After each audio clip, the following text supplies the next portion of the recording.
I want women to stop being losers. And so I'm on a mission to really undo the genuinely terrible advice that most women have been given as it concerns their health and their fitness. So we're going to talk through some actionable strategies on how to build a body that has curves, more of an hourglass figure. But Stephen, if I can be very honest with you, I'm pissed off because we've been sold a lie that our worth is the number on the scale. And I've seen tens of thousands of patients over my 20-year tenure. And right now, a lot of online dialogue is, I want to be toned. I want to have the Pilates body, be as small as possible. So this is where I get a little fired up because I also have personal experience struggling with my own weight and my own worth. I was trying to become what I thought was the right thing. And I had massive problems afterwards. So I am going to be very transparent and honest with you. The pursuit of skinny is a bad thing with devastating consequences. Like you're going to end up with bone disease like osteoporosis. So there's lots of things on the desk here in front of us that I'd love to go through. Yeah. We've got these 5 fitness myths. Yes. So one of them, for example, is a lot of women are scared to consume more carbohydrates because they think it's going to make them fat. But we need carbohydrates for our mood, our sleep, even performance at the gym. And then there's also women are scared that if they're lifting heavy weights, that they're going to start looking like a bodybuilder. But that's almost impossible. 97 to 98% of women don't have the hormonal environment to bulk. And then we've also got these archetypes here. So there's 4 archetypes that women identify themselves in their fitness journey. And the most common woman that I see, Skinny Fat Sophie. And we'll talk about what this means. So let's talk about what the women listening should understand about hormones. How do you think about fasting in your menstrual cycle? What are the specific issues that mothers face as it relates to fitness? I mean, there's lots of things that I'd love to talk about. 100%. That makes me so excited. This is super interesting to me. My team give me this report to show me how many of you that watch this show subscribe. And some of you have told us, according to this, that you are unsubscribed from the channel randomly. So favor to ask all of you, please could you check right now if you've hit the subscribe button, if you are a regular viewer of the show and you like what we do here. We're approaching quite a significant landmark on this show in terms of a subscriber number. So if there was one simple free thing that you could do to help us, my team, everyone here, to keep this show free, to keep it improving year over year and week over week, it is just to hit that subscribe button and to double check if you've hit it. Only thing I'll ever ask of you. Do we have a deal? If you do it, I'll tell you what I'll do. I'll make sure every single week, every single month, we fight harder and harder and harder and harder to bring you the guests and conversations that you want to hear. I've stayed true to that promise since the very beginning of the Diary of a CEO, and I will not let you down. Please help us. Really appreciate it. Let's get on with the show. Dr. Stephanie Estima. Why is it you do what you do? Like ultimately, what is it you're trying to change in the world, or what impact are you trying to have, and who are you trying to have it for? Well, I am on a mission to really undo the genuinely terrible advice that most women have been given as it concerns their health and their fitness. And what I mean by that is, for the vast majority of health and fitness goals for women, it's all about becoming smaller. It's about becoming skinnier. It's about losing weight. It's about dropping a dress size. Stephen, if I can be very honest with you, I want women to stop being losers. I want them to stop trying to lose all the time. And instead, what I would love for them to do is to shift their focus from losing and focusing more on what they have to gain. So how much muscle can they gain? How much bone density can they gain? How much connective tissue capacity from their joints, their tendons, their ligaments can they gain? Can they work towards building a body that they love and trust and enjoy living in? Why do you want that for women? Specifically this losing, gaining thing. We've been sold a lie that our worth is the number on the scale, which is, by the way, you know, when you're weighing yourself, this is really just a reflection of your relationship with gravity, no more, no less, right? But we are told that when we fit into a certain dress size, that we are now worthy, that we will somehow have arrived. That is not the full experience of being women. Women can be strong, women can be capable, women can be competent, and you can't do that when you're starving yourself, when you're over-exercising and you're not prioritizing your recovery or treating recovery like it is something that you have to earn. So are you saying being skinny is a bad thing, or? I'm saying that the pursuit of skinny at all costs is a bad thing.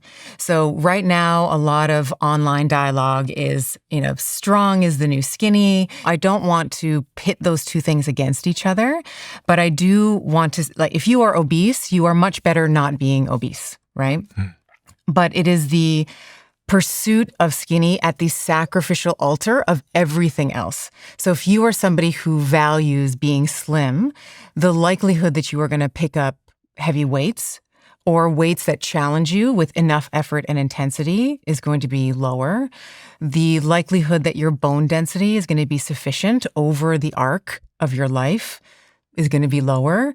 You are going to likely underconsume calories. If you are someone who thinks that they've won because they can fit into, you're 40 and you can fit into a size whatever dress. But when you're 65, you have osteoporosis, you haven't won. You've been tricked. Tricked by who? A society that tells us that our worth is solely based on how small we are. And who are you? In terms of why this matters so much to you as Dr. Stephanie. Yeah. What context do I need to know there? Because I can see you're a little bit pissed off. Yeah, I am pissed off in a loving way. Yes. So we'll say it that way. I have professional experience in this, and I also have personal experience in it as well. I have an undergrad in neuroscience and psychology from the University of Toronto. When I was pursuing that, I became a fitness instructor, I was a personal trainer. So this was, very young. I started having my first exposure to seeing firsthand how people were setting goals for themselves and having a difficult time achieving it. Went on to the Canadian Memorial Chiropractic College in Toronto, Canada. And then I've been in practice for 20 years. So I've seen tens of thousands of patients over my 20-year tenure. And the same pattern kept showing up over and over and over. And then personally, I also, just being a woman living in this society, grew up also struggling with my weight, trying to control what I ate, trying to do lots and lots of cardio to keep my weight down into what I thought was the ideal body type. I competed in a figure competition, which was really the first moment for me where I really felt like the science failed me because I had followed everything to a T. Do lots of cardio, restrict your calories. You have to earn your recovery. The day that I got up on stage, I was 11% body fat. So just for context, women have about 10 to call it 13% essential body fat. And if you go beneath that, then you start to get into a lot of trouble. So I was right at the bottom range of that. Most women, a healthy body fat percentage is something like, call it 18 to 25%. I had lost my period for 2 months before, I think it was 2 or 3 months before I stepped on stage. I ended up with hormonal issues. My period, it took a long time for that to regulate again.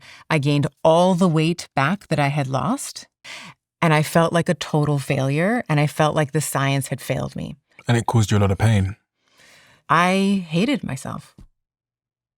Full stop. I looked in the mirror. I hated what I saw. I would pinch, I would pick. I was like, I wish this, I wish that, I wish. The other thing I'll say is the weeks before I stepped up on that stage, people were coming up to me and showering me with compliments. People were like, oh my God, you look amazing. What are you doing? What's your program? And so I think it's so confusing for women.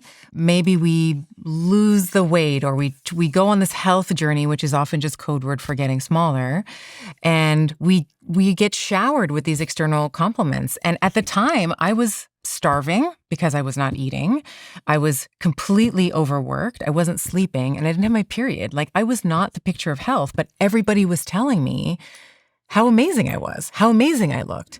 So I think that's where we get it. We hitch our worth to what the outside world tells us rather than thinking about who we need to be and how we need to show up for ourselves first in order to be able to give to everybody else, but also just unhitch ourselves from other people's expectations of us.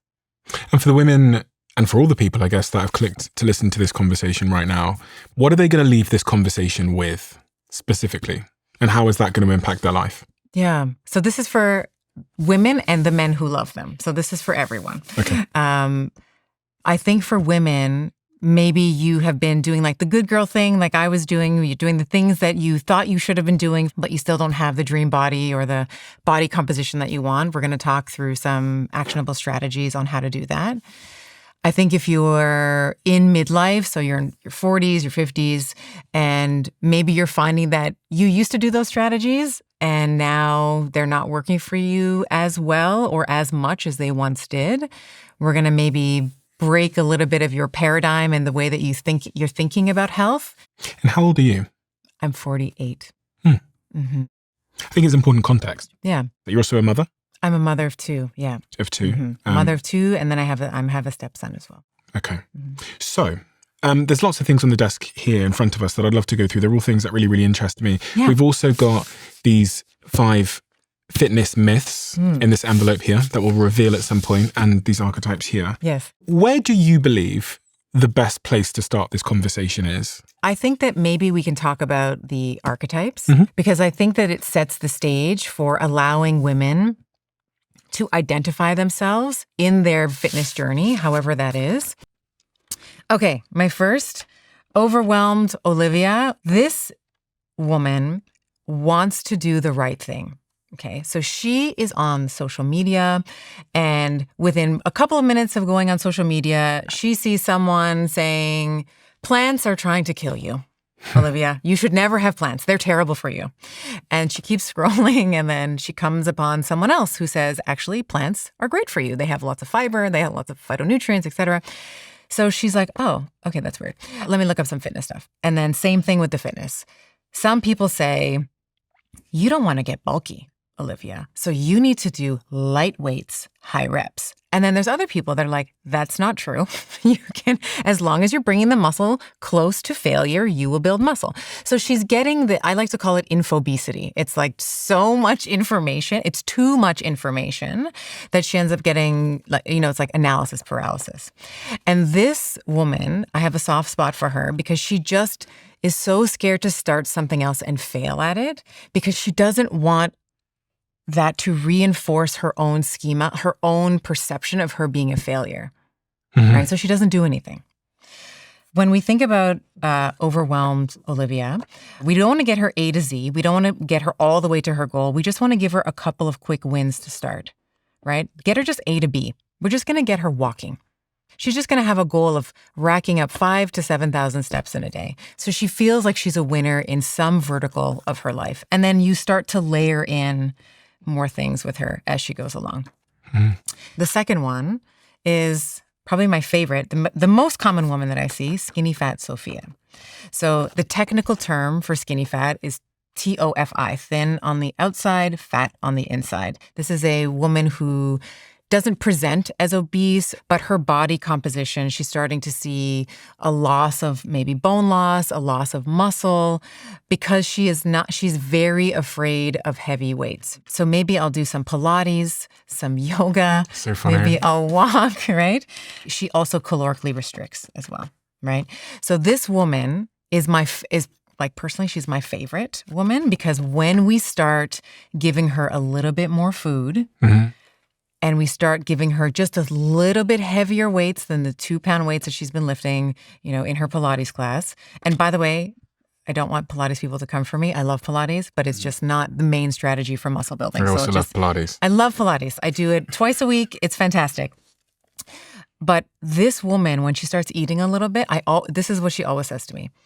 I can't believe I'm losing fat. I can't believe I'm losing weight by eating more. What is this trickery? What is this magic? So I love this woman because when we get her to see the light, it's actually it's just a beautiful thing to have all her schemas sort of rearranged in terms of what she thought was possible for her. Okay. This subject of fat. Yes. If someone comes to you and they say, Stephanie, I would love to lose some belly fat because I'm skinny fat, or maybe I'm just, I just have a bit too much weight on me.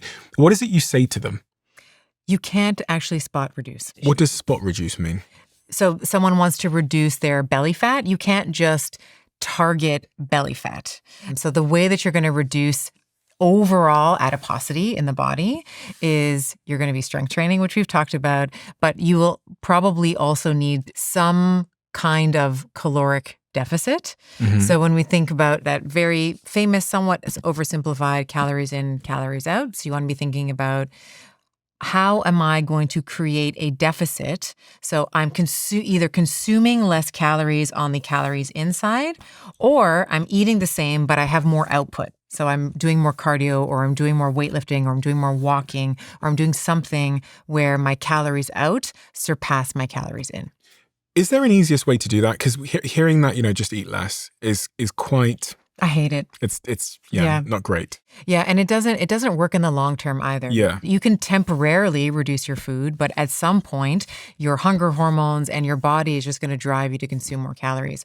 I often find when women are like, "Hey, I want to build muscle and lose fat," or if it's just, "Hey, I want to lose fat," I personally find it easier for women specifically to do more on the calories out side.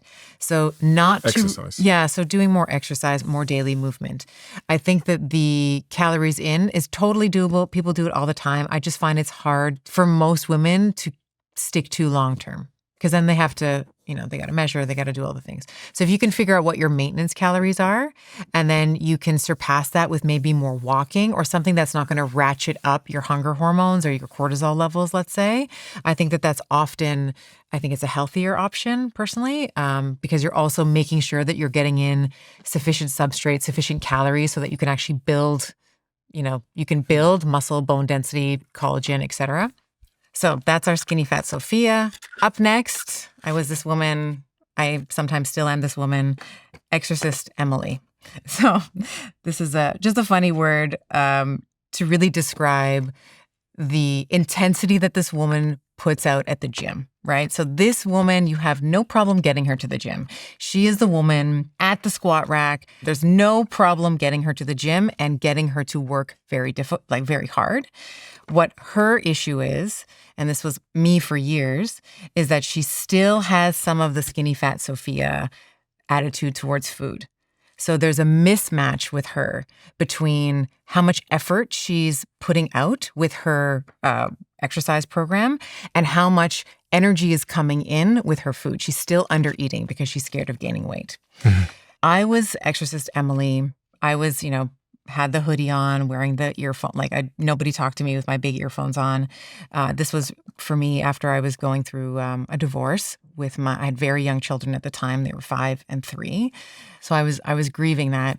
And I was still adhering to this idea that I had to punish myself, that I was going to go to the gym and crush it and then follow that with insufficient calories afterwards, because I still had that, I can't eat a lot, I'm going to gain weight kind of mentality.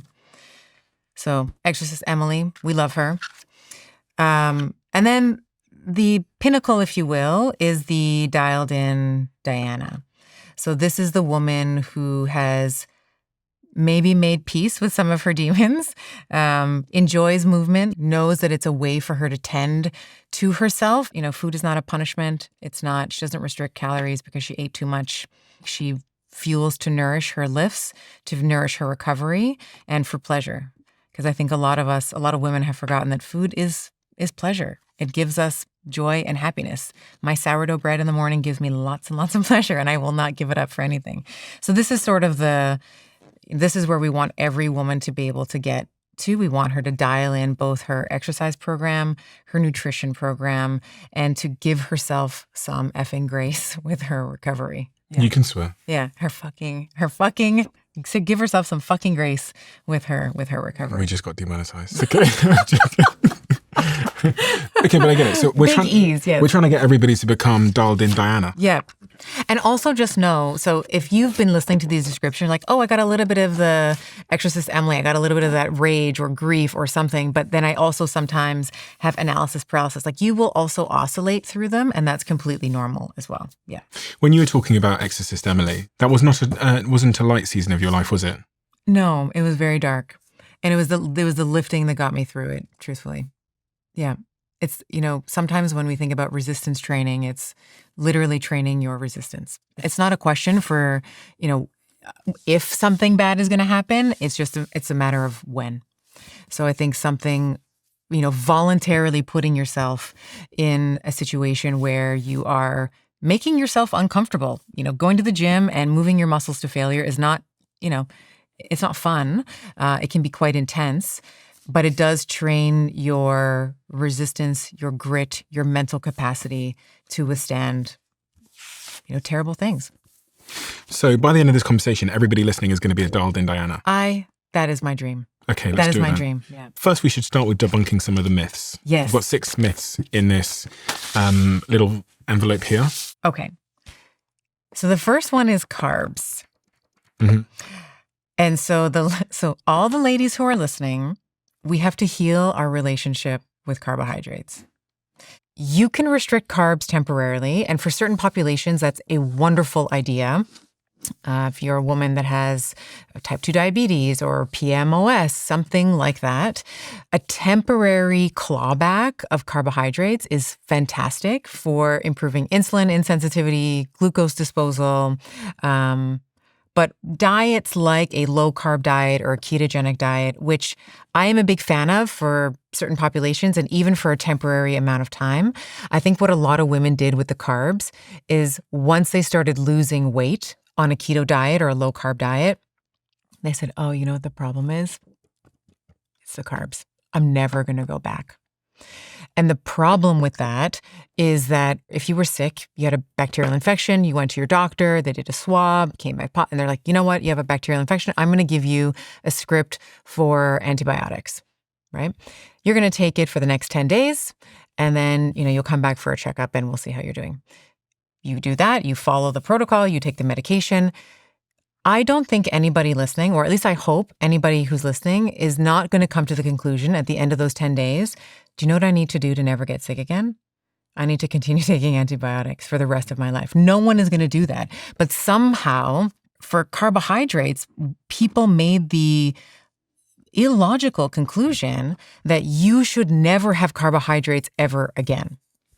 And for women, what I noticed, so I'm sure we'll talk about my first book, The Betty Body. I advocate for a lower carbohydrate, a higher protein diet in there, but for a transient amount of time, right? Until you achieve the goal of, reversing metabolic issues or losing some weight, et cetera, improving your period. That's another thing that we actually see is menstrual cycle regulation. But if you stay here too long, your thyroid, like so many women. What's the symptom or the consequence of your thyroid being malfunctioning? Yeah, I would say you're always cold.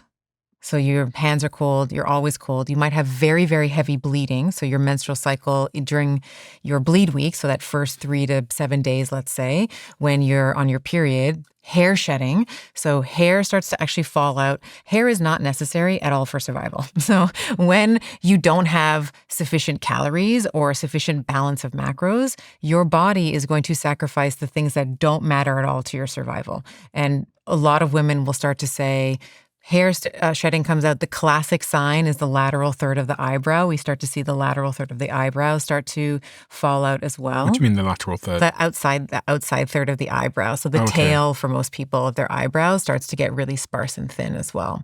So there's lots of common signs and symptoms, but we need carbohydrates, if not for the thyroid, but for our mood, our sleep, even performance at the gym. In the vein of transparency and honesty, I don't always get to eat before I train, but on the weekends when I do, and I have some bread and I have some omelets or I have my breakfast and I go and train, fantastic performance enhancer. A lot of women are scared to consume more carbohydrates because they think it's going to make them fat. And this really comes down to this CIM or carbohydrate insulin model of obesity, which has kind of largely been disbanded. There's not a lot of evidence to support it anymore, but there's a lot of people online that will scare you and think, well, if you have carbs, your glucose levels might spike. And that, the way that it's often presented is that is the worst thing that ever could happen to you. But there's such a thing as too many carbs. Correct. Yes. I think that the problem is not that the carbs were the problem. It's the overconsumption of carbs, the overconsumption of fat, the overconsumption of total calories. So it's defined by calories here? Yes. Okay. Yeah. There should be a button just down below here. And if it says subscribed, you're already subscribed. If it says subscriber, that means you're not yet. And if you're not subscribed, please could you do us a favor and hit that button? It helps the show more than you know. And according to the algorithm, you're someone that watches our show, but you haven't yet hit that button. Thank you so much. What's the next one? What's the next myth in your folder? Oh, this one. I love this one. This one is women getting bulky. Women are still scared that if they engage in a program of progressive overload, which is to say that maybe you are lifting heavy weights, maybe you are doing more volume, meaning you're doing more sets or more repetitions, that somehow you are going to bulk up, as if to say that they're going to start looking like a physique competitor, a bodybuilder. It is the equivalent of saying, well, if you drive to the store to get some groceries, that you are going to be on par with Lewis Hamilton and you're going to be a Formula One driver, right? It's just almost impossible for, I'm going to say 97 to 98% of women don't have the hormonal environment to bulk. There are a few genetically gifted outliers that absolutely can, but for the most part, women cannot bulk.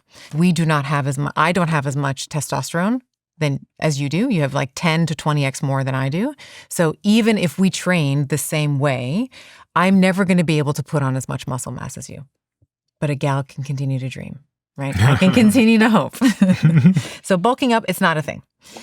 What I will say though, is some people, when they do start lifting weights initially, they will start to feel a little thicker, right? Because the muscle is a little bit more swollen. There's also a layer of fat that usually sits on top of the muscle. So as you begin to lose body fat, your muscles will begin to poke through, let's say. But sometimes that's why people will feel bulk. They'll say, oh, I started and I stopped because I was getting bulky. It's just a sort of a swelling or an inflammation, let's say, of the muscle underneath. Okay. Yeah. Ooh. Long fasts. So I will call myself out here as well. I used to believe that this was the key. And this was when I was in my Skinny Fat Sophia era, when I was in my Exorcist Emily era, where I thought that the more you could fast, the less calories you could take in and you could lose weight. You want to make sure that you have total sufficient calories. You don't want to overconsume calories, but you also don't want to underconsume them either. But fasting doesn't actually teach you how to eat when you are not fasting, right? So I think that a lot of people overly rely on long fasts. So when I say long, I would say 20 hours, 24 hours, 36, 72, like these really multi-day fasts. If I start eating a lot less calories than, let's say, you do, I'm going to have, over the long term, more detrimental effects than you might. Why? The female body is just more sensitive to whether nutrients are coming in or not, so that we can figure out whether or not we want to direct our energy to, being able to get pregnant that month.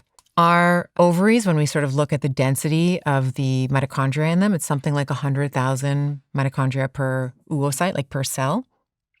So they're constantly scanning the environment to see whether it's safe for a woman to get pregnant. And so if you are fasting all the time, you run the risk of sending a signal that it's not safe, that these are famine conditions, and that you should not be producing an egg, because that would be terrible, because if you got pregnant, there's not enough food to feed you or the baby.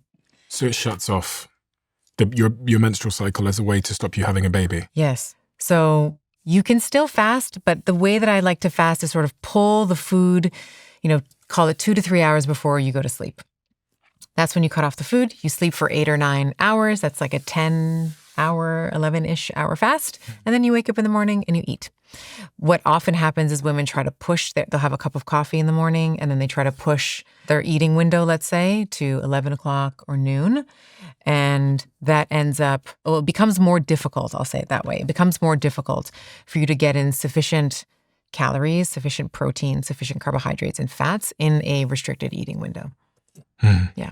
Okay. So this is related to the bulky myth. I think a lot of women are scared of lifting heavy, partially because they've never done it, so it's foreign. And I think that the other reason that women are scared of lifting heavy is they're scared of getting injured, which, to be fair, is a valid concern. I think that in the era of, again, social media can be a blessing and can be the greatest thing ever. And sometimes it can be a vehicle for misinformation. And I think now we hear muscle mommies and lifting heavy. And I think that for women, at least in my cohort, 40s and 50s who grew up in the 90s, the Kate Mosses and asking a woman who is very comfortable with a cardio machine as her vehicle for exercise to now move into the free weight section of the gym, the deadlifting platforms, even the machines can feel really intimidating. So there are lots of different ways that you can build muscle. It doesn't have to just be heavy. There are other ways that you can progressively overload the muscle, which is to say that you are applying sufficient intensity and effort every single time, whether it's heavy weight or it's more volume, or you're increasing the density of your workout, meaning you take less rest, so you're a little bit more tired. There's a lot of different ways that you can make a workout harder. It doesn't always have to be heavy. Okay. Yeah. Heavy. Oh, this one's good. This is post-workout fueling. We used to think that you only had 15 minutes to knock back a protein shake, right? After you've done a workout. After you've done a workout, because you need to replenish the glycogen and you have to start muscle protein synthesis. And I would say that this is largely false. Your muscle protein synthesis is not just limited to the 15 or 30 minutes that are immediately after the workout, right? Your muscles are building little protein factories over the next, depending on how trained you are, 10 to 72 hours in some cases. Mm-hmm. As long as you are getting sufficient, again, total protein over the course of the day, total calories over a 24-hour period, totally fine. Okay. Yeah. Oh, pre-workout fueling. Okay. I would say in an ideal world, everyone would have some food before they train. So a little bit of protein, a little bit of carbs, just to start raising some blood sugar, to have some available substrate for the workout. I don't do this most of the week. So when I work out during the week, I'm typically at the gym around 6-ish in the morning.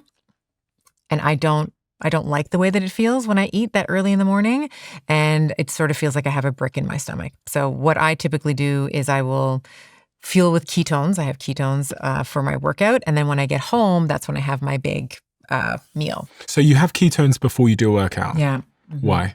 In the absence of food, I would say that ketones are fuel that your body your body produces ketones, right? It's a fuel that your body already knows what to do with, especially when it's a big muscle group. So if you're doing a leg day, let's say, or a back day, it provides you with the neural drive to continue going. So you get into that sort of sympathetic state. Mm-hmm. That's my favorite flavor too, is the green apple. My kids have the green apple before their soccer too. I am a co-owner of this company, #ad. Yes. So I have to disclaimer that. Yeah. Someone's going to come for me. Yeah. So in an ideal world, we would fuel before we work out, but the constraints that I have in my life is that I just can't. In the weekend, different story. I can wake up later. I can have a long coffee with my boys, have breakfast, head to the gym, and then, I always know that when I do have food, my performance is better in the gym. Better, always, 100% of the time. So let's talk about what you do in the gym and why you do it. Because you've clearly got a big focus on muscle being important. Yeah. I train with lots of women. I actually trained with a colleague of mine this morning called George. She often goes off into the cardio section. And she does muscles as well, some resistance training as well. And I go off in the other direction to the pecs. The platforms and that, the stuff that men typically gravitate towards. Yeah. And I'm wondering what you think all women should be doing in the gym. If you think about a 7-day workout regime, what do you think is optimal in those 7 days? Yeah, there is. I do want to call out something you just said, and then I'll answer your question. Mm-hmm. You just said I go to the area that typically men go to, and I do the exercises that men typically do. So just because squats and deadlifts and presses and pull-ups are typically done by men doesn't mean that those are male exercises. Those are fundamental human, motor patterns that both men and women can benefit from. But to your point, there is typically more men doing those things that are more comfortable doing those things versus someone who's like, hey, I can figure out how a Stairmaster works. I'll just get on this thing and I'll be on here for the next 35 or 40 minutes, right? I love the Stairmaster. I love the Stairmaster too. It's a special kind of torture. It's great. Okay, so in terms of what I think people should be doing, if she can aim something like 3 or 4 days a week of strength training, it would be alternating upper body and lower body. Okay. And then we would be thinking about what muscle groups are we going to be working together? Is it a pull or push? Yeah. So this is, I think. What is this? This is from my book, my upcoming book called Nothing to Lose, actually, because we shouldn't be losing. We should be try to be gaining. And these are the muscle groups that I want women to be thinking about if their goal is body composition and they are trying to build a body that has curves. You can't spot reduce, but you can definitely spot build. Like you can put curves where, they weren't before. So what I've done in the book is I've outlined muscle groups that I think women should be focusing on in order to help develop more of an hourglass figure. So we have, starting at the top, we have the deltoid muscle group, these are your shoulder. I like to call these your bread buns. So they're sitting on the side of your shoulder, the lateral delts. Below that, we'll have the back muscles and the lats in particular. I like to call the lats our angel wings because we have, it helps sort of create that V. As the back widens, you have the appearance of a slender or slimmer waist. Moving posteriorly, we have glutes. So there's three muscles that make up the glutes. It's max, med, and min. Glute maximus, glute medius, glute minimus. And then we have the adductor group. Which is the insides of the legs. It's the inner thigh muscles, yeah. And then the last one is the pelvic floor, or more broadly, we'll say the core muscles. So what do I need to know if I'm a woman and I'm thinking about building these 5 muscles that you've highlighted here? Are there, as it relates to how I should be training and the big misconceptions about how to train to build this? Yeah. What do I need to know? For these muscle groups, you probably should be hitting something like 10 sets of exercises per week per muscle group. Okay, so if I do 4 hip thrusts, that is 1 set of 4. Correct. And that's going to help my glutes. Correct. So you're saying that I should be doing 10 sets a week. Per muscle group per week. Yeah. That's not actually that much. It's not that much. No. And this is why I was saying before, the 2 times a week that the ladies that are like, I just have 2. That's all I can give you. You can still have incredible results as long as you are taking the muscle close to muscle failure, which is to say that you can no longer perform the repetition anymore. You don't have to take it to failure, but as long as it's 1 to 3 repetitions from failure. That's all you need to do. And now, it's simple to say that's all you need to do. It's going to be very difficult for you to do that because you are going to start noticing your range of motion, like your ability to do your range of motion is going to be limited. You're going to start noticing the velocity of the repetition is starting to slow down. So your ability to sort of move the weight through space is going to start slowing down. You're going to subjectively, even though you can see that you're holding like a 15-pound or 10-pound, weight, it's going to start feeling like 20 or 25. Like your subjective perception of the weight is going to be increasing. If you were to rate it out of 10, you would rate your effort like 8 or 9 out of 10. And men and women, because they have different anatomies, should be doing slightly different exercises? I think that that's more a matter of preference and goals. But is my anatomy and your anatomy the same? Our anatomy is not the same, no. So when we think about the way that we move through, let's say if you and I were to squat together or you and I were to lunge together, there's going to be some differences in terms of how we look. And so we'll pull up some props here if we can. So this is a female pelvis. And this little guy who doesn't want to stand up today is a male pelvis. So when we sort of look at the difference between them, the female pelvis is wider and it's more shallow. The male pelvis is more narrow. And the reason that we have more of this sort of, if you sort of look at the two, this looks like a little bit more like a heart shape. And this looks a little bit more like an oval shape. And the reason for that is to allow a baby to pass through.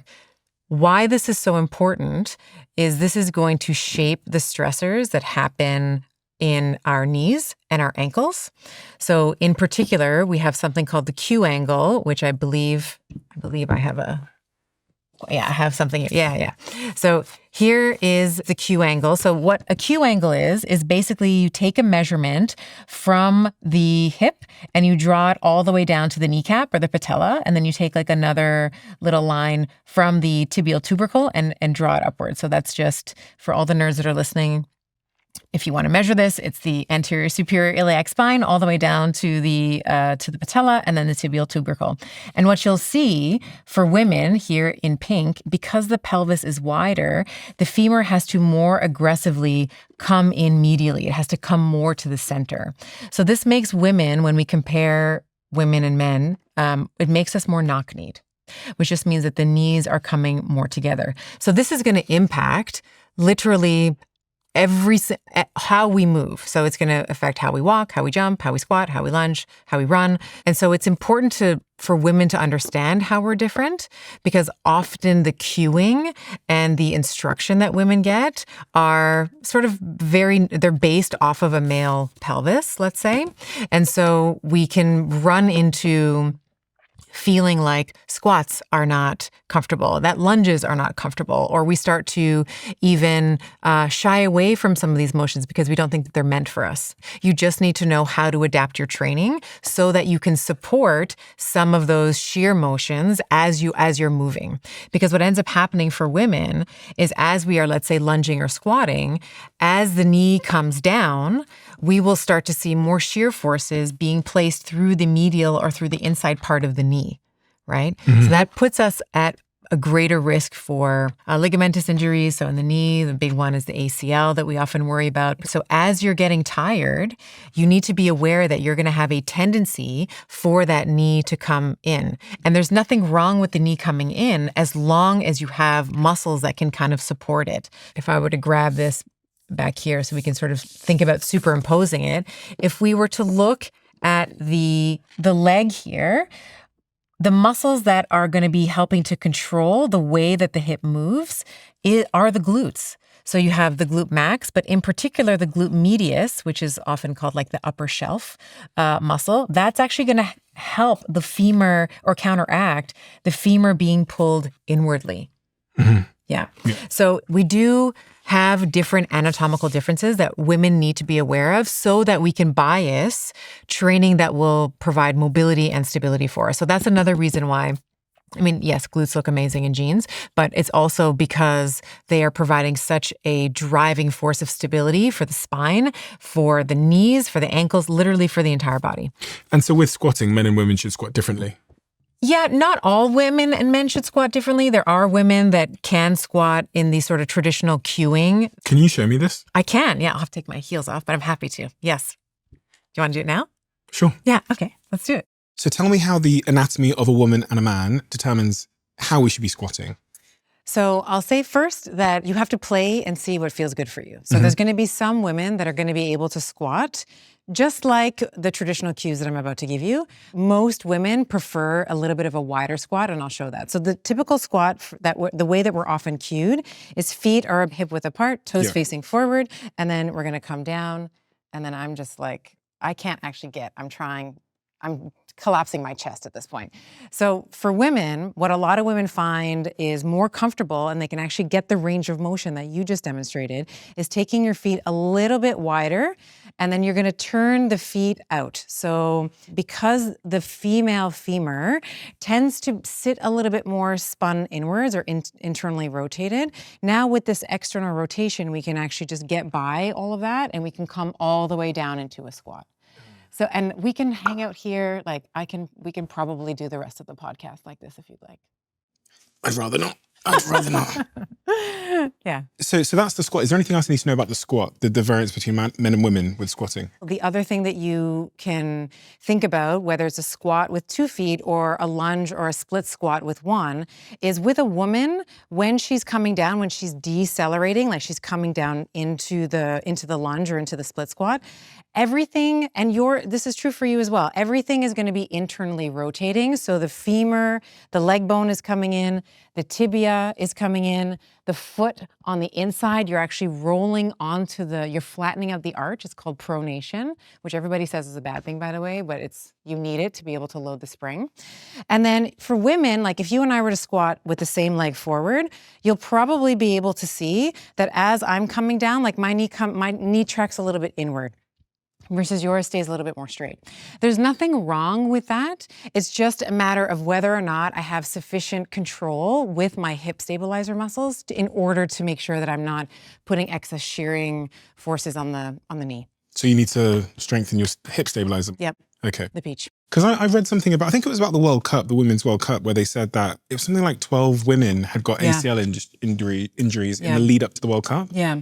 So when we're thinking about why that happens, it usually happens when the athlete is tired. So if it's leading up to the World Cup, they've probably overtrained, they're not recovering, and then it can be just they're training one day and she takes a weird step, the shearing forces happen just before her ligaments and her tendons are able to stabilize it.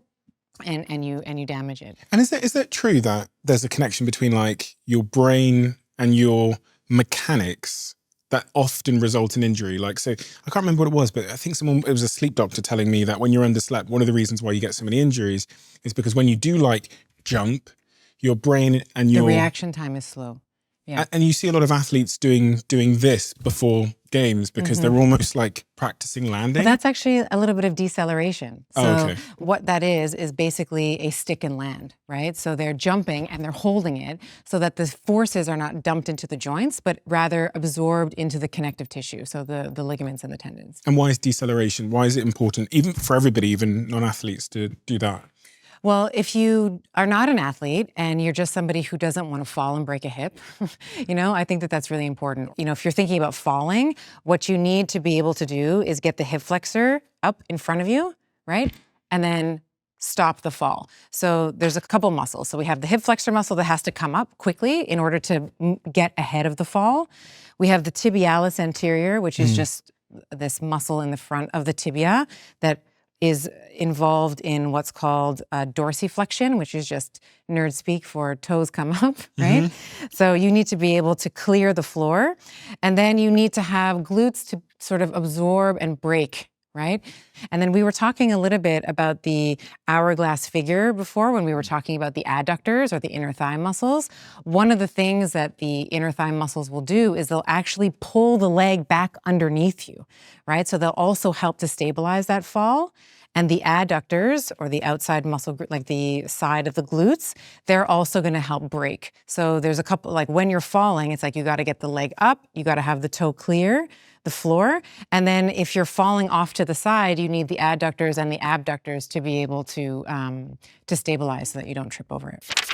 One of the smartest things a business can do is build like a bigger company without actually hiring like one. But the problem we all face is that most companies don't have every skill in-house. So when I look at the businesses seeing real success today, the consistent pattern with all of them is how quickly they move. They bring in specialists with skills in emerging areas to keep themselves ahead. Even in our company, we've spent the last year pulling in talent across areas like AI native strategy, no-code builds, and product workflows. And we find this talent through our longtime partner, Fiverr Pro.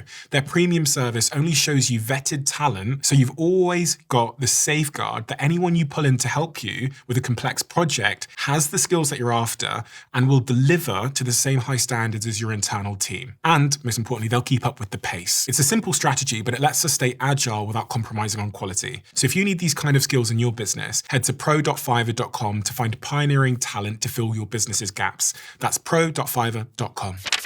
You guys know that I only drink one type of coffee these days, and it's called Cometia. If you don't know the brand, they flash freeze coffee at the perfect moment to lock in all of the amazing flavor. They've done something incredible. They've gone all around the world and they found the most delicious coffees from all of these places, and they've created a world mug competition box that you can buy. So if you want to try coffee from Honduras or Panama or England or the USA or Italy or France, you can then order that particular coffee on subscription to come to your house. No machines necessary. Not only are they our sponsor and a company I have invested in, it is the only coffee I drink now. Actually, this morning when I came to work, I put a Cometia, one of these red ones, which is another one of my favorites from France. So if you want to try your own Cometia, they've reserved a certain amount for Diary of a CEO listeners. Just go to cometia.com/DOAC and you can get $20 off if you use the code DOAC at checkout. So let's talk about supplementation. Do you take supplements? I do. I'll pre-frame this by saying that I am a special category of nerd. So I take a lot of the foundational supplements, and then there are other ones that I take because I'm just very, very interested in the research, and the research excites me. But I would say for the general population, for women that are listening, if they're thinking, like, I got a supplement, there's a couple of sort of tier 1, we'll say, supplements that we want to be thinking about. So I will find my magnesium first. This is our tried and true bestie. Okay. So I love a magnesium glycinate. There's lots of different kinds, but glycinate's just the easiest to absorb for most people. Tends to help with relaxation, helps with sleep, helps with muscle recovery. So this is something that I love. I'll usually take one, like 250 mgs at lunchtime, and then another one in the evening. So magnesium for everyone. How do you remember to take them? I tend to habit stack them. So I always know that when I am preparing my lunch, I actually keep my magnesium right beside my salt and my pepper. So as I'm like salting my food, I'm like, oh yeah, there's the magnesium, and I take it. And I have another bottle upstairs in my bathroom. So as I'm getting ready for bed, I'm putting up my hair, I'm doing my skin, whatever, I'll take one there too. So you put it in the way of other habits. Because otherwise, if I put it in a really beautiful supplement closet, it's just going to same. Stay there. I have to put it on my desk. And also when I travel, it's on the hotel desk. Yeah. You're already doing something else. So just put the thing next to the thing you're already doing, and your compliance and your adherence is going to go up, right? What else do we got in here? Ooh, omega-3s. Okay. These are so well established in the literature. They reduce inflammation. They help with cognition. Something like 2 to 4 grams a day. I didn't know you needed to keep it in the fridge. I've been keeping it in a hot cupboard for the longest time. Yeah. I mean, apparently it spoils. It just helps with spoilage. So you can pop them in the fridge, and then same kind of thing, like habit stacking. So as you're opening up the fridge, put it in front of, the thing that you would most commonly reach for. So you go for fruits in the morning, you put them right beside your fruits. Okay. Yeah. What other goodies do we have in here? Vitamin D for sure. D3 with a K2. 4,000 IUs minimum per day, I would say. Most people should be taking that. They call it a vitamin. It's not really a vitamin. It's more of like a pro-hormone or a pre-hormone. So this is really important for sex hormone, reproductive hormone production. Again, inflammation, cognition. Every day? Every day. Yeah, every day. I went to the doctor and he said I was deficient in vitamin D and omega-3. So those Do you know how many even if you live in a sunny, I can't tell you, I've had patients who live in, Florida, let's say, where you think that you're getting a lot of sun exposure because the temperature is amicable to that, and you run their vitamin D and... It's crazy. Yeah. Crazy. Oh, I'm so happy you have this one here. Creatine. I know you just had Dr. Darren Kandow on the show. He was actually on my podcast as well. For women, I think creatine used to be this like bro supplement, it's like the bodybuilders with the scary, noises and the, weird t-shirts and stuff. But creatine is really, really important for women. The way that Dr. Kandow described it to me was he said, lifting weights builds the cake, and this is like the icing on top of it, right? So you're not going to enhance performance. You're not going to build strength if you're just doing the creatine. You have to be pairing it with the mechanical signal of resistance training. But I think every woman can be taking 3 to 5 grams of this every single day. How much are you taking? I take 5. Sometimes you take a bit more than 5. Sometimes I take a little bit more than 5. So when you have been, and this is the little perimenopausal hack, because I am fully in the throes of it right now. There are nights where I don't sleep well. So taking a higher dose of creatine that day will help with your cognition, your awareness, and your alertness. So something like a 10-gram dose, because it's a little bit harder to get, my understanding of it is it's harder to get across the blood-brain barrier. So you need a higher dose in order to facilitate that. But yeah, 10 grams. And what impact has it had on you? Have you noticed an impact? When I haven't slept well, yeah, definitely. If I take it in the morning, it definitely wakes me up. I would say that when I am not taking I'm not taking the 3 to 5 grams, or for some reason I start forgetting, muscles look a little less swole, look a little less full. Don't have as much energy in the tank when I'm doing like a really intense workout. There's a performance degradation when I'm not on it. And then collagen. I love this one because it gets so much hate online. So we're going to go against the grain and talk about how great collagen is.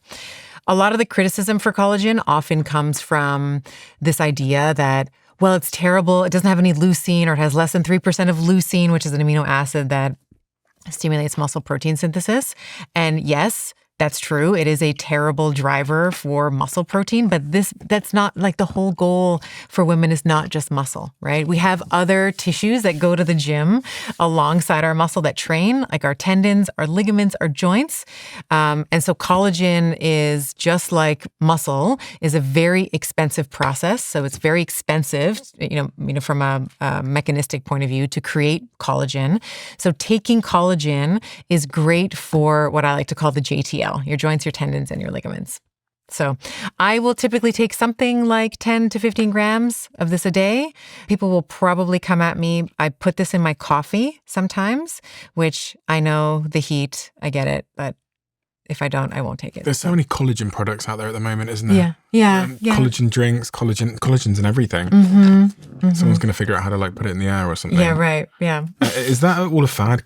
They're saying it's good for skin, it's good for nails, it's good for hair, it's good for everything. It's good for fascia. It's good. Collagen is the primary compound in joints, tendons, ligaments, fascia, skin, Do you hair, take a particular nails. type of collagen? Hydrolyzed type 1, 2, and 3. Yeah. Okay. Yeah. Fine. What else? Electrolytes. I take electrolytes not as consistently. Again, in the vein of transparency and honesty, I typically will take this on a very heavy cardio day. So I have recently taken up tennis. I'm terrible at it.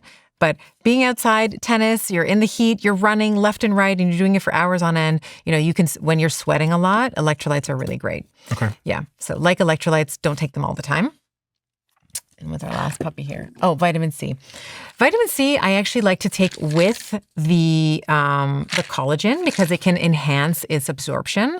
And then this is just a general antioxidant that I think, there's no harm in taking vitamin C, right? It's water soluble. You take too much, you pee it out. But good as an antioxidant, good as an anti-inflammatory, helps with the absorption of collagen as well. What about protein? How do you think about protein? Do you take protein shakes or anything? I do when I'm traveling. So I typically, in my day-to-day diet, I typically don't. I will if I'm falling a bit short. But for me, most of my protein is coming from whole foods. What about cardio?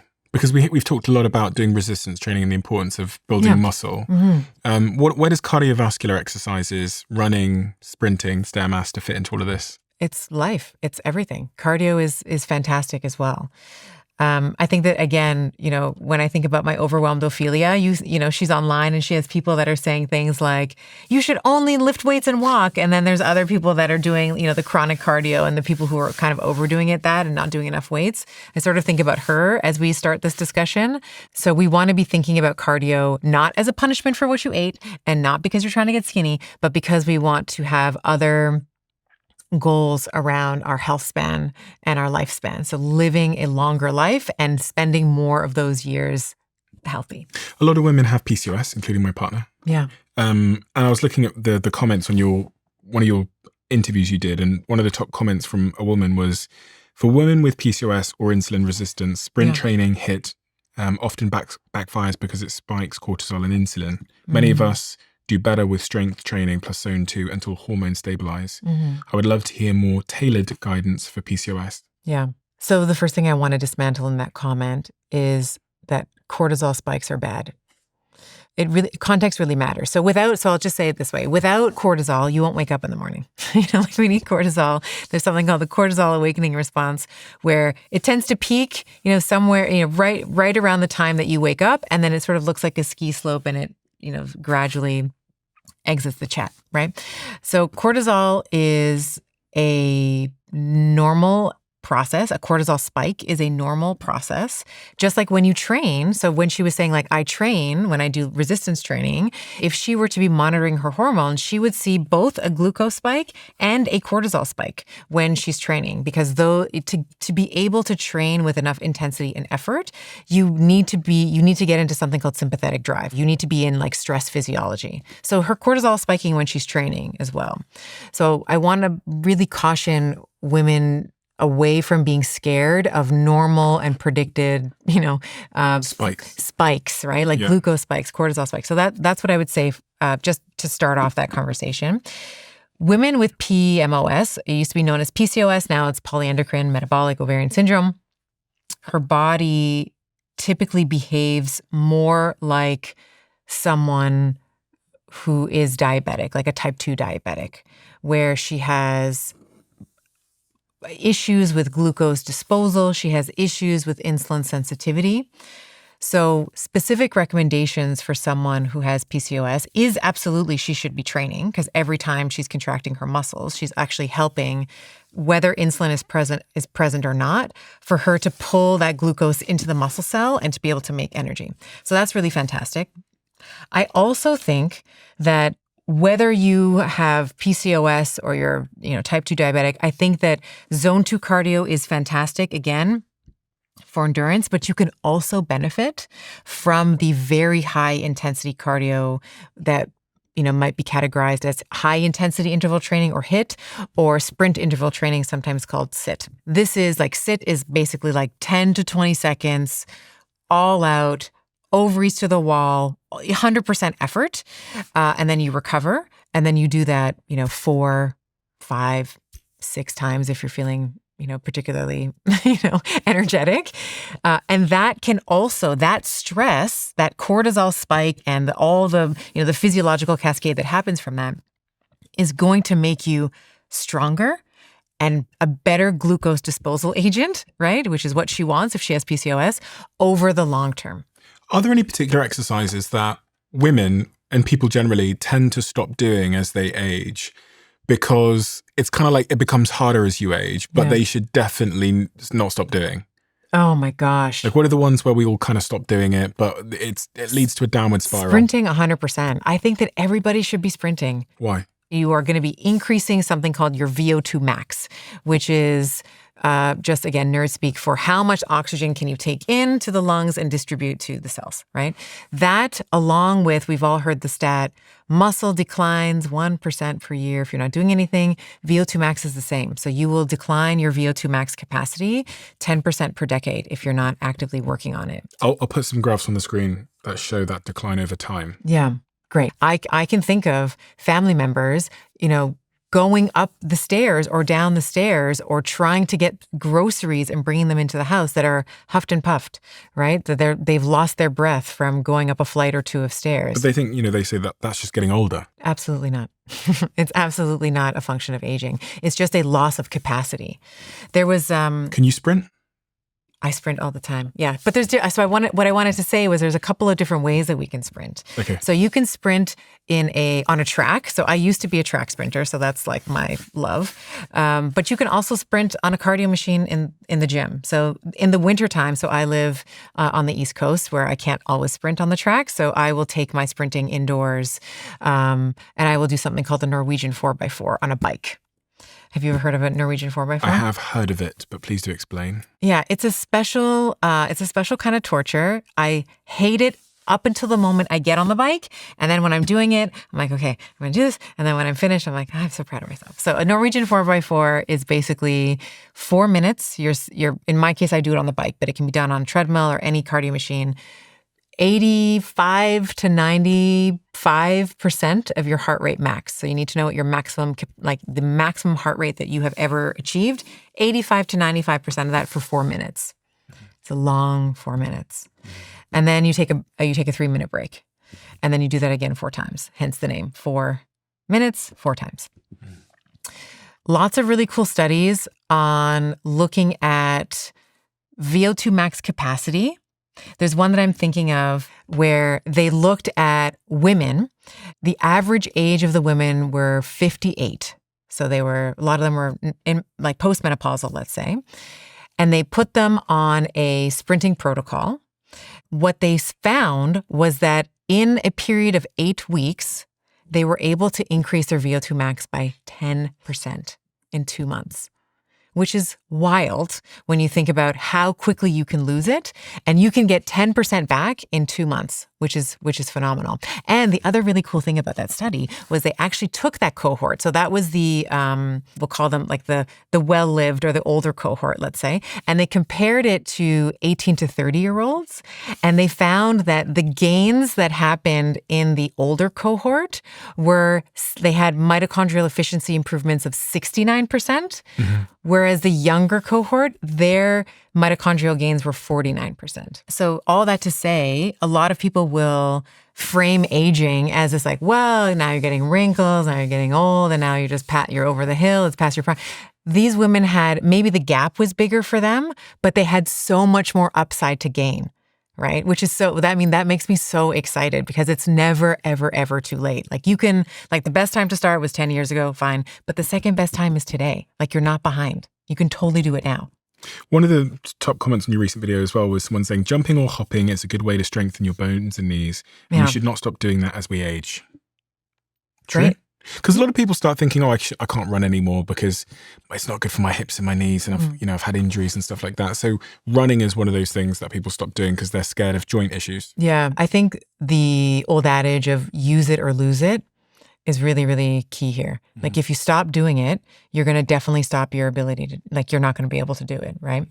Your body is going to prioritize the things that it does. So if you want to be able to jump, you want to be able to sprint, you want to be able to squat, age is absolutely inconsequential to that. So in that particular comment, if somebody wanted to improve their bone density, yeah, for sure. You can strap on a weighted vest, do some plyometrics, add some weight to your jump. Like that's going to, increase that strain magnitude and strain rate on the bone, which is going to drive that positive bone reformation. That's awesome. But yeah, if you don't jump, you're going to lose your ability to jump. Do you jump?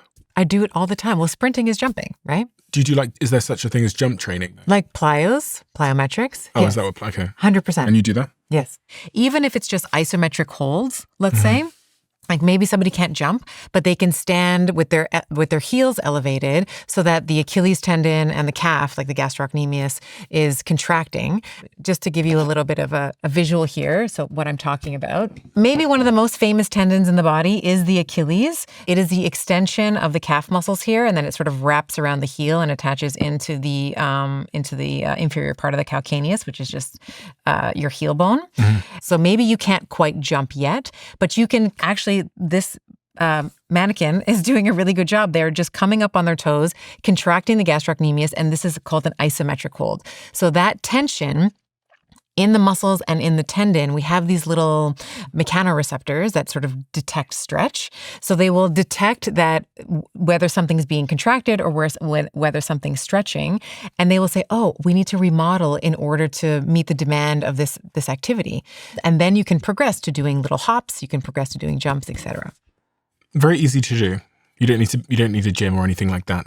Not at all. I've heard you say that deceleration is important for mobility. Yeah. Deceleration is the opposite of acceleration. So we think of acceleration, it's speeding up and getting fast. Deceleration is coming to a stop. So in order to come to a stop without dumping all of the forces in your joints, again, the tendons and the ligaments need to be able to absorb that kinetic energy. And from a sport perspective, your ability to decelerate, so coming to a complete stop and then changing direction, so change of direction training, is actually more predictive of whether you'll go pro than your vertical jump, your acceleration speed, or if you're doing things like beep tests or whatever.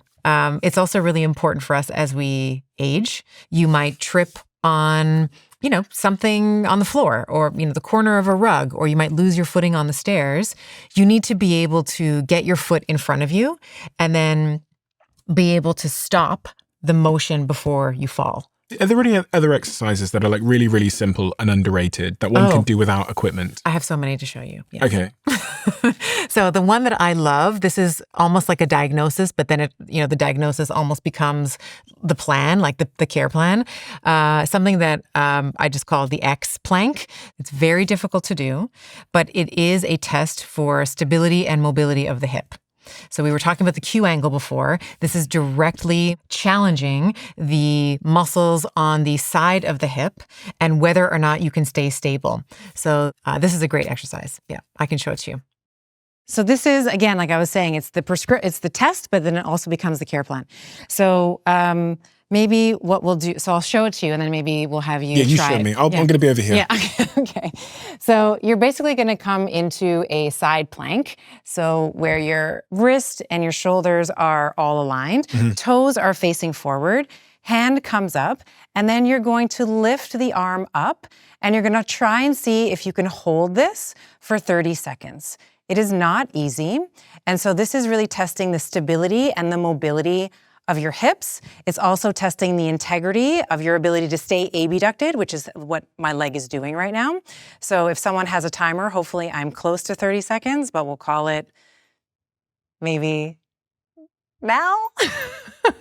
Probably about 30 seconds there. Yep. So that's a really great test for anybody to do. And it's also, there's core work, there's shoulder work. It's a really whole body workout.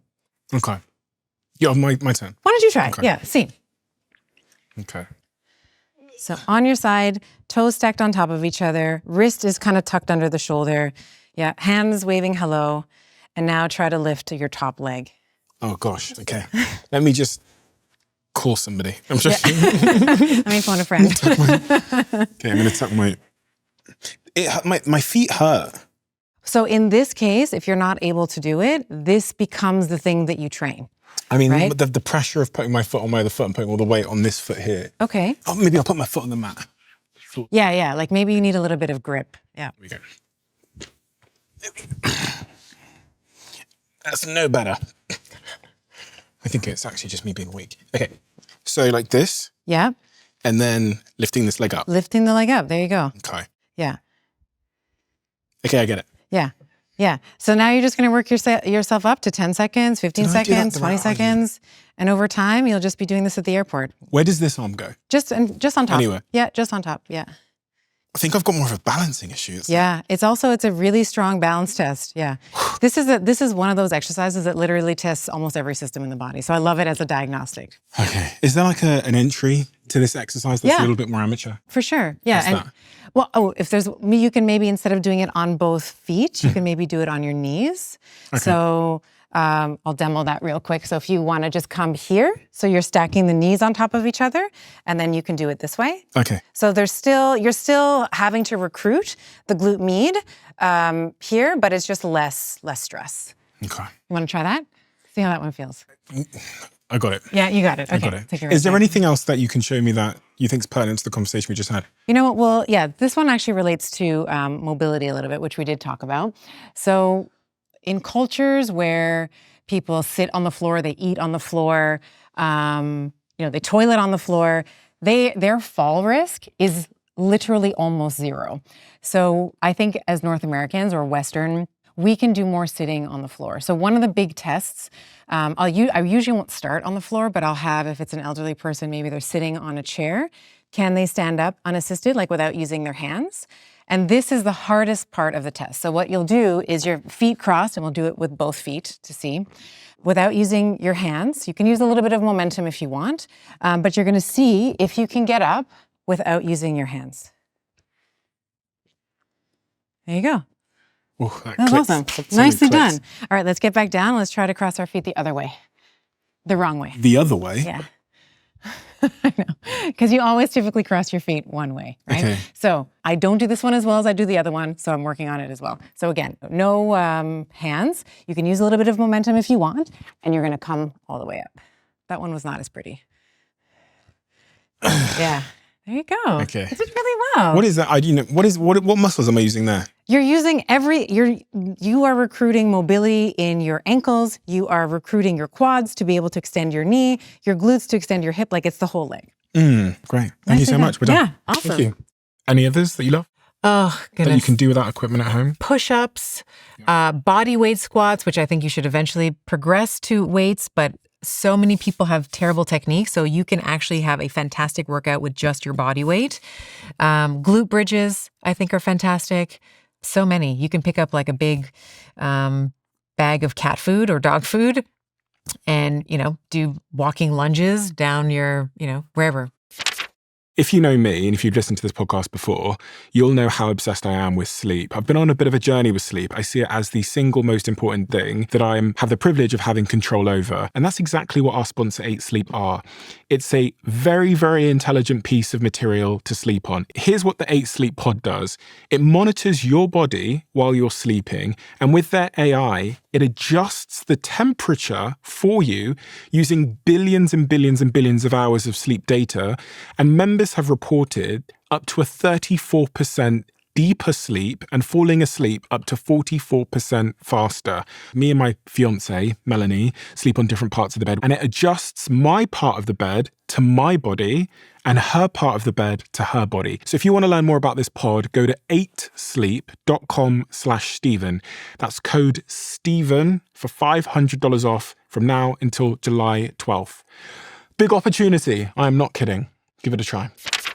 For every founder, there comes a point in building a company where your job shifts. From being the person inside your business, actioning everything, to the person responsible for absolutely everything. The only way I've been able to make this shift across the different companies and teams I'm responsible for is by knowing that the right systems are in place to manage everything. Systems that don't need me in order for them to work. Our sponsor Pipedrive is one of those systems. An easy to use, intelligent CRM tool for growing sales teams. My teams use it and have for the last decade because it's genuinely the most effective way to run a sales operation. Through one dashboard, you get every deal visible and every stage of the sales process is clear. And what needs to happen next is all there in real time. When a system like this works, you don't need to be in every conversation to know exactly if your business is moving forward, where and what the blockers are. Over 100,000 companies are already running their sales on it. So if you'd like to join them, sign up at pipedrive.com/CEO, where you'll get an exclusive 30-day free trial instead of the usual 14 days. No credit card is needed. That's pipedrive.com/CEO. I looked at lots of the comments and a lot of them also talk about the specific issues mothers face after they have a child. I saw comments about prolapse and pelvic floors, etc. Yeah. You've had 2 children. And you speak to many, many mothers. Yeah. What are the specific issues that mothers face as it relates to fitness, their workout regimes, their goals, resistance training, etc., that I wouldn't be aware of as someone that's not given birth to a child? So, we talked about how the hips are different for men and women. The pelvic floor is also very different for men and women as well. So just from What is the pelvic floor? The pelvic floor is like a hammock of muscles that goes from the pubic bone. So if we were to think about, so here is the female pelvis. We have the pubic bone here, and then it's like a sling of muscles that come around and then attach to the coccyx, or what's known as the tailbone.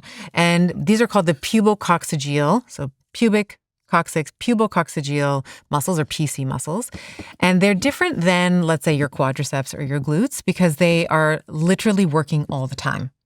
They are working to keep your organs in the pelvis so that they don't just fall out.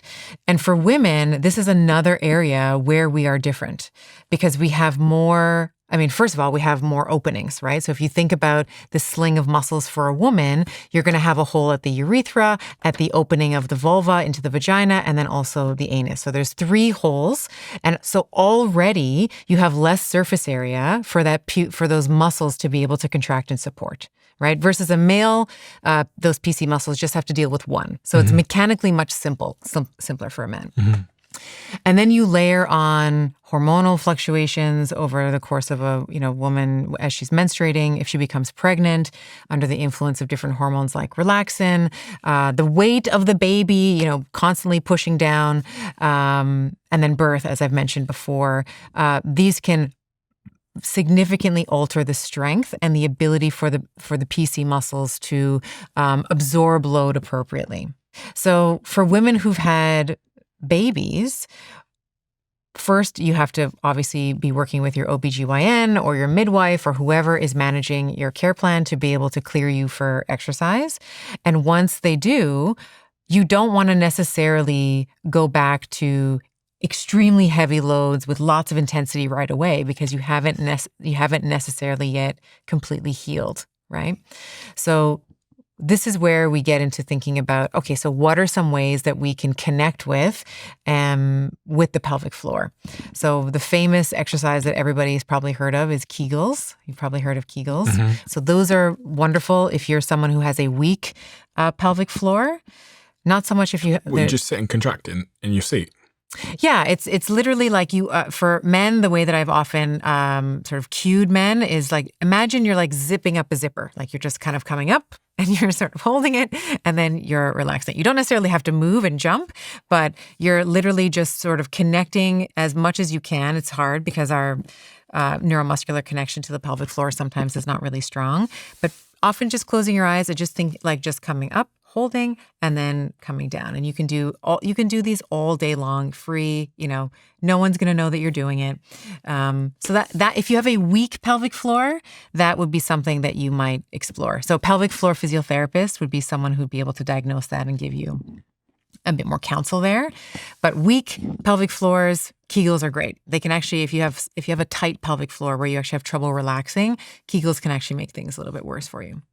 On your book, The Betty Body, the last word on the subtitle is the word sex. A geeky goddess guide to intuitive eating, balanced hormones, and transformative sex. Yeah. Why did you include transformative sex? I included it because I think just like all of the myths that we've been talking about today about bulky and carbs, I think that the other thing that has been really taboo for women is women who enjoy their sex life. And so I was hoping in that first book to give women permission to want to desire it, to figure out if there was low desire or low libido, what maybe some of those causes were, and what are some of the ways that we can learn more about ourselves. I'm thinking of this one patient that I had, and she actually was part of the reason why I included it in this first book. She had come into my clinic. She'd come in for low back pain. It was like the most typical, like mechanical low back pain, right? And so we were giving her adjustments. We were giving her strengthening exercises. We were doing the rehab, all the things. Nothing out of the ordinary. At her reevaluation appointment, she said, Dr. Steph, I want to talk to you privately. I was like, okay, fine. Let's go into this room, close the door, all the things. And she said, do you know the real reason why I came in to see you? And I said, yes, it was mechanical low back pain. And she said, no. It's because when I was with my husband, getting on top of him while we were being intimate was really hurting me. My back was killing me. My pelvis was killing me. My joints felt like they were rubbing on top of each other. I mean, I was lucky enough that this patient trusted me enough and we had enough rapport for her to basically say, yeah, I want to ride my husband and I couldn't before, and now I can. And so I think that there is a quiet taboo, we'll say, around women not enjoying sex, and I want to give women permission to. So whether you have low back pain and that needs to be corrected, if there's a hormonal input to that. Okay. Stephanie, what's the most important thing we haven't talked about that we should have talked about? Oh my goodness. When we didn't talk about GLP-1s, that's all the bloody rage at the moment, isn't it? GLP-1s are, they're interesting for sure.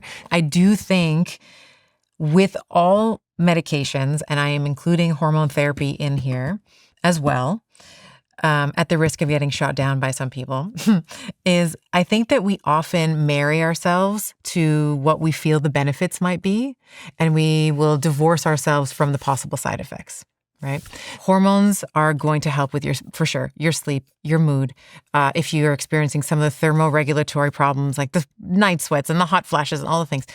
But it's not going to go to the gym and lift weights with you. It's not going to build a healthy plate. It's not going to set boundaries with your boss. Like those things, you have to do those things, right? So there's this beautiful opportunity where we see more women taking MHT or hormone replacement therapy, menopause hormone therapy, to blend that with lifestyle medicine. There's no easy button here. You have to also put in the work. And lifestyle medicine meaning? Training, managing your stress, recovering, doing the cardio that we've been talking about. And that recovery point you just said, what are the recovery protocols that you think all women should be doing? The best one that I can tell you is sleep, which can be a challenge in perimenopause, I understand. But that is where you have things like growth hormone and IGF-1 tend to surge. Muscles grow when you're sleeping. Brain cleans itself out. Sleep is the number one thing that everybody should be prioritizing. That's wonderful. That's like sort of tier one. Like if there's like an S tier, sleep is an S tier. Under that, I would say if you have access to something like a sauna, that might be something that you can think of for recovery, whether that's an infrared sauna or it's a traditional Finnish sauna. I often call it lazy cardio. So if you don't feel like doing a really intense cardio session, get yourself into a sauna if you have access to one. Not necessary, but really, like there's a lot of really cool studies that have come out of Finland, which, by the way, sauna is the only word in English that we've borrowed from Finnish. Just a little fun little tidbit there. But electrolytes we've talked about. I think that if you are really pushing yourself and you're sweating a lot, helping to recover and replenish those. As we lose estrogen in midlife, our ability to regulate salt also starts to decline as well. So what should we have talked about that we didn't talk about as it relates to the most pressing questions you get asked by the people that consume the content you make? The only other thing I would say that we didn't really go on a nerd safari on is the joints, tendons, and ligaments. So like the connective tissue capacity. Mm-hmm. We've talked a lot about muscle. I love muscle. I train muscle. Muscle is like the popular girl at the party. She gets a lot of attention. You know, if you think about a superstar like, I don't know, like Beyonce or something, right? She's beautiful to look at. The pump is great, all of that. But if you put Beyonce on a rotting stage, or you put her on a stage that can't handle her, she's just going to fall right through it. And then you have no concert, right? So I think that the forgotten tendons and ligaments and joints, we have to be thinking about those as we age, because you can't squat if you don't have good knees. How do I get great ligaments and tendons? So the way that you encourage them to become stronger over time is how you train in the gym. So there's a couple of different ways that you can bias for more tendon strength and more ligament strength. One of them is when you are lifting, you can bias what's called the eccentric portion of the lift. So concentric, muscle gets shorter, bones come together. Eccentric is stretch. Mm-hmm. When you start stretching the tendon's like, I'm being stretched. Okay, we have to now create more tensile strength to be able to meet that demand. Okay, so stretching. So stretching under load. Okay. Not just stretching. Pilates. Not Pilates. No. So Pilates, again, love Pilates. Do it twice a week. You really got to be in your bonnet about Pilates. You really don't like Pilates. Do you know what it is? No. It's not that. It's people confuse muscle endurance. So in Pilates, you often have like very high reps, the muscle burns. It's fantastic for the pelvic floor that we were talking about before. Phenomenal for women's health, for pelvic floor health, that posture. But you're saying Pilates isn't enough to build sufficient muscle mass? That's the main point. And that's where I think that people were like, how dare you talk about this? Like, I love Pilates. I do Pilates. I'm probably in your Pilates class. However, I also am training 4 or 5 times a week. I'm also sprinting one, sometimes 2, but mostly 1 time a week. I'm doing tennis. Like I'm doing all of these other things, and Pilates brings me a lot of joy, right? I always say I feel so happy after Pilates. I don't know why. It makes me really happy. But some people are doing just Pilates. Yes. So if you are just doing the Pilates, that's where I fear that you're like, look at me, I'm slim. I'm able to fit in this dress now, but then what you're not doing is you're not loading your bones appropriately. You're not building sufficient muscle. Your tendons and your ligaments are weak, and you're going to end up with bone disease or a loss of load capacity when you're older. What's the most popular question that women message you with on Instagram? Usually it's, tell me about your skincare. Okay. tell me about what you do with your hair, or what your workout outfit is. All those little questions. But it's, how do I gain muscle and lose fat? That's the big one. So tell me about your skincare routine then. Yeah. It's pretty basic. I learned this from my dermatology friends. So some vitamin C in the morning, some SPF, and in the evening, there's some kind of vitamin A.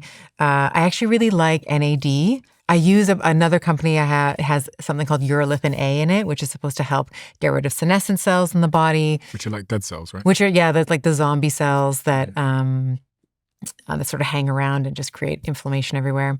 You're almost 50? I'm almost 50, yeah. Feeling good? I feel great.